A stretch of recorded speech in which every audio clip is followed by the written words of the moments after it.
歡迎收睇陳龍輝 channel。喺呢個新世代，個個都話要用 AI， 但因為種種原因，香港好多 AI 都用唔到。有啲話要用 VPN 先得，太麻煩又令人唔想用。今次就同大家分享，連最簡單嘅 WhatsApp 都可以唔需要 VPN 用到 AI 啦。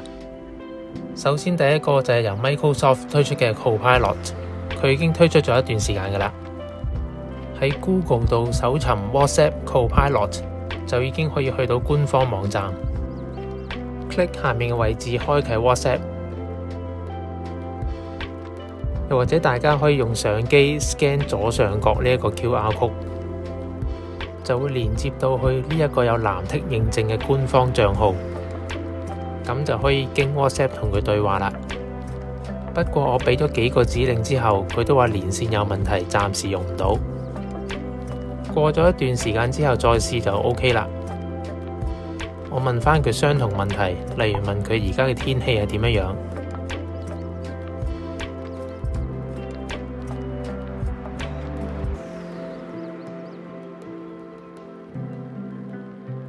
問下佢指定巴士號碼嘅車費，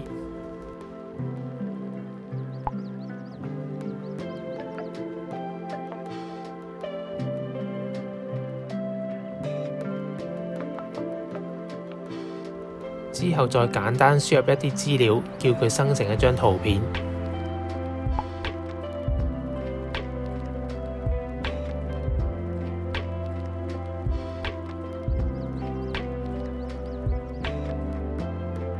全部都做得到。跟住介紹另一款 AI Perplexity， 啱啱喺4月底先至開設 WhatsApp 賬號。大家可以喺對話版面上面嘅位置去搜尋+1833-436-3285，揾到呢個 Perplexity 之後，見到佢嘅藍剔認證，就可以開始對話啦。首先我 upload 一張謝霆鋒嘅相，叫佢轉做吉卜力風格。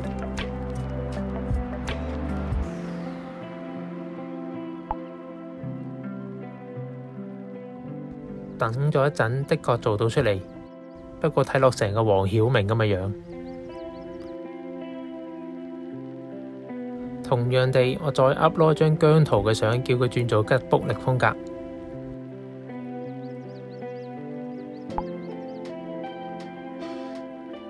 但佢竟然用上面謝霆鋒張圖片轉咗個樣，就再出多一次。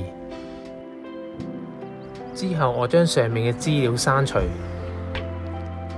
再同佢講停止修改圖片，先講下今日香港嘅天氣，岔開話題。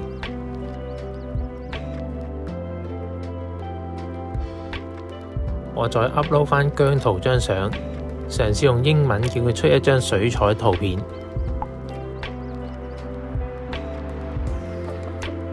今次就成功啦。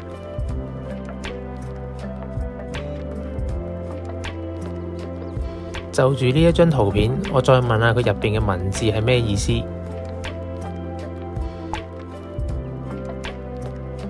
佢都查得到，佢係一個俄羅斯文，係解時尚或者風格嘅意思。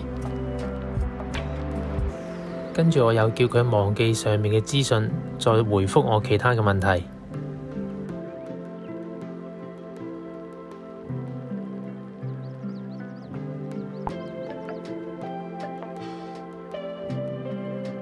我問佢免費訂閱呢一個 channel 係咪一個明智之舉？佢即答返我呢一個 channel 大概有啲乜嘢內容，而且話訂閱係唔會有壞處。如果對呢啲內容有興趣，訂閱之後仲可以睇到更加多嘅相關資訊。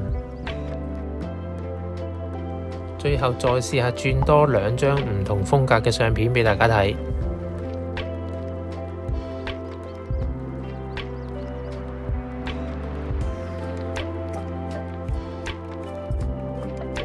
如果以上資訊幫到你嘅，請俾個 like， 分享俾你嘅朋友睇。有問題就留言啦，下次見，拜。